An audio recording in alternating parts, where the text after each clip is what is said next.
Marco, kayo naranasan na, nagkaroon kayo ng relationship before na magkalayong lugar.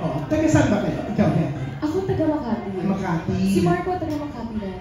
So ang lapit nyo, bongga. Pero before ba, magkaroon kayo ng relasyon niya in Quezon City, yung karelasyon niya from, ikaw Makati, di ba? Ever since Makati. Yes. Pero kunyari, ang karelasyon mo, QC or Alaba, Siguro kasi sa Bumble. Ganyan ba kasi lang.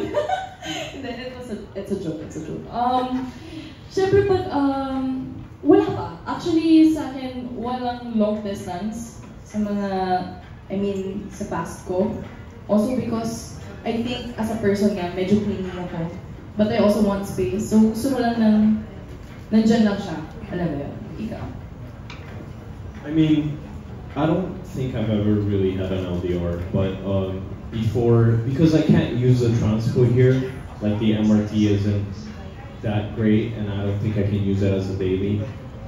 There was a time that I had an ex-girlfriend that lived in Rockwell, and I lived in QC. You know about this, don't give me that face. I lived in QC, and I used to grab all the way to Rockwell every time.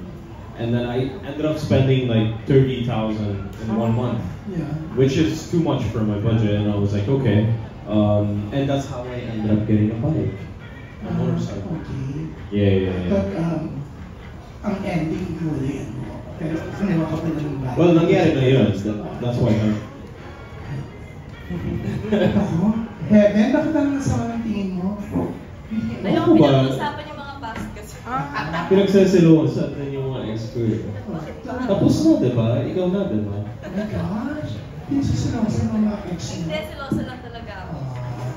Pero siya, hindi ba siya nagselo sa mga past mo? Silosa ka ba?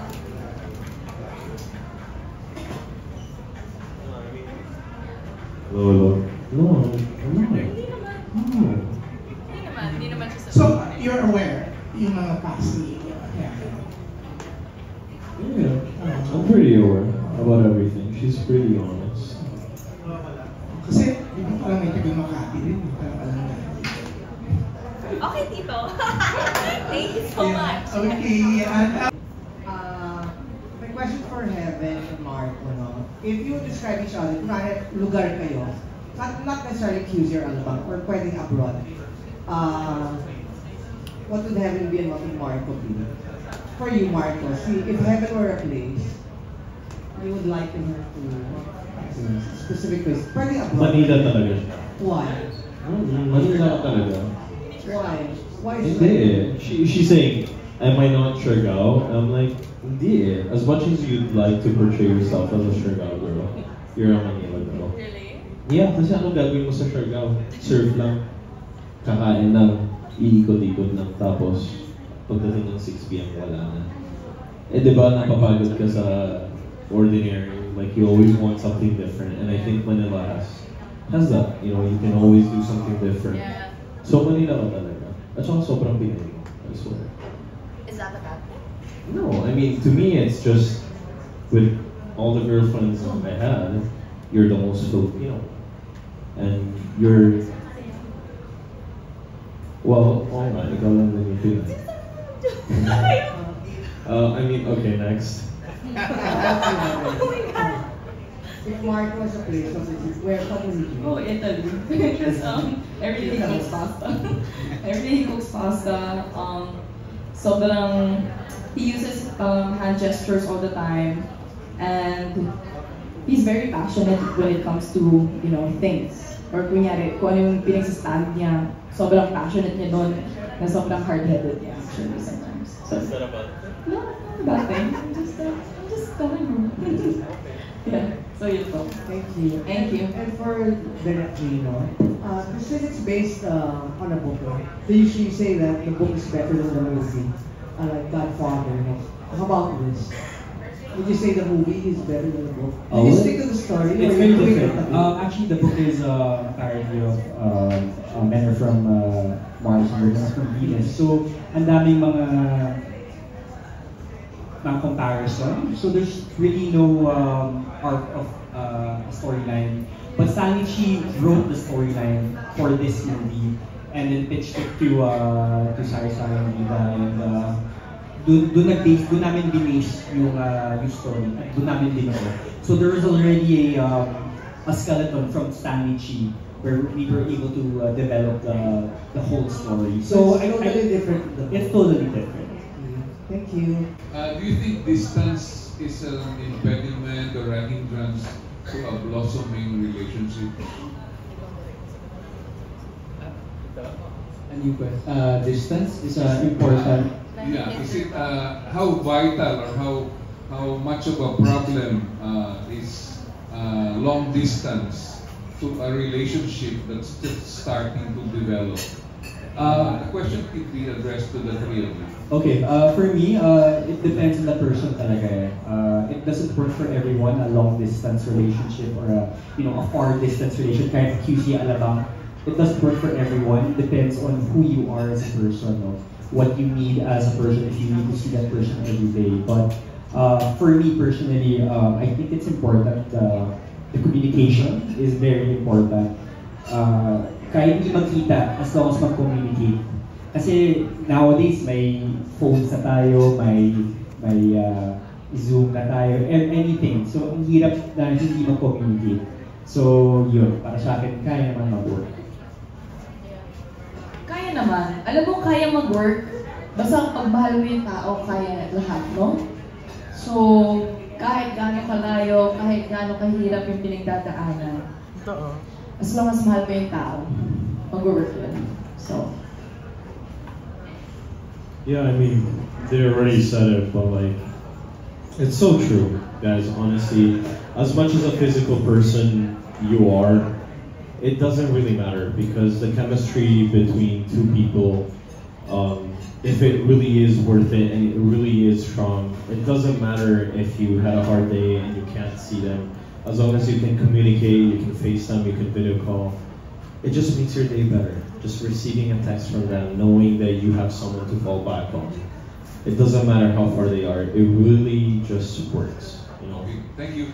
What are the strengths of Heaven and Marco as actors that made you cast them?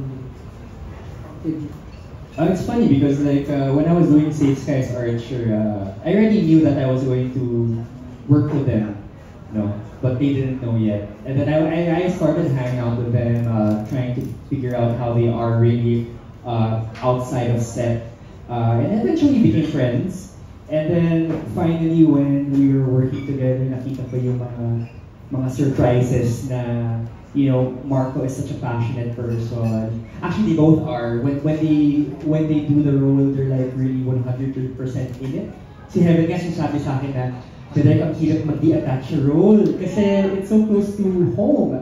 Bilang A-type yung character natin, di ba? Once things done very tapos si Tino naman yung character ni Marco very free-flowing.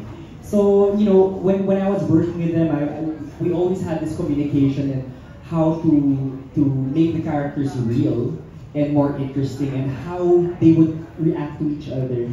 And I love the fact that they're collaborative as actors. And that's our working process together. And we always communicate with each other. And walang eksena na hindi namin pinag-usapan.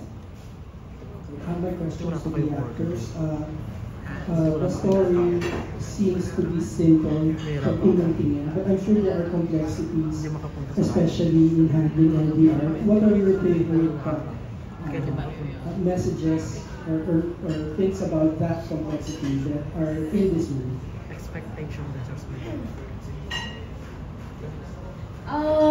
Yes, tama ka dun na sa teaser parang akala mo sobrang light lang and everything. Pero yung storya na to actually sobrang lalim kasi parang tinatakal niya rin yung ambition ng dalawang tao. So, paano yun? Kasi syempre iba-iba eh. Paano mag-meet halfway? Or like, paano when it comes to communication? At paano klaseng communication ba yung gusto mo? Na kahit ba magka-same bahay na kayo? I mean, talaga ba? Communication ba yun? Pwede ba yun? Or minsan nga pag nasa isang bahay kayo, mas feeling nyo, mas distant kayo sa isa't isa. So, ang daming tinatackle. So yeah, so I'm very proud of this project. Ikaw. I mean, you really said it. It hit me when you said when you're in the same house and then you feel like you guys are more far from each other. And sometimes that happens, and it's so true, and it's so real. I think this movie, it really is, out of all the projects I've ever done, it's the most realistic one. It probably is one of the ones that really hurt the most, and I think that's why people should watch it, because when people watch movies, they are looking for something that they can relate to, and this is definitely one of those stories where they're just gonna be either feeling like they already experienced it, or they're about to, because it really just is part of living in and life, you know. Yeah. Coming for nothing better. Save better, 10,000 miles. Yeah. Thank you so much.